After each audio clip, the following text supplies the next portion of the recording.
2014ला मोदी सरकारमध्ये आले, मग हं, त्याच्या अगोदर काय बबनराव लोणीकर भोंगळे हिंडत होते का? हं. शेतकऱ्यांनी नाही केला पेरा, तर बबनराव तुम्ही काय खाणार धतुरा? या हं. बबनराव लोणीकरला जिथं दिसल तिथं शेतकऱ्यांनी बुटाने हाणला पाहिजे. ए बबन्या हरामखोरा, तुझे हं, कपडे काढतो, तुला मारतो, तू हरामखोर आहेस, तू साला आहेस, अमुक आहे, डमुक आहे. हं, माझ्या हं. समोर जर बबनराव लोणीकर दिसला, तर मी लिटरली त्याच्या 2 कानाखाली मारल्याशिवाय राहणार नाही. चौथी नापास माणूस आणि तो शेतकऱ्याला शहाणपणा शिकवतो जॅकेट घालून. तर आम्हाला जखम झाली मांडीला आणि तुम्ही पट्टी बांधता डोक्याला. जास्त मस्ती कराल ना, तर तुम्हाला जमिनीवर आणून कॉलर ओढत लक्षात ठेवा.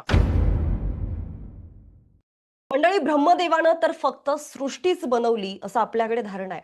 पण त्या सृष्टीतल्या लोकांना समृद्ध करण्याचं काम मात्र भाजप आणि बबनराव लोणीकरांनीच केल्याचं दिसतंय. कारण बघा ना, 5 वेळा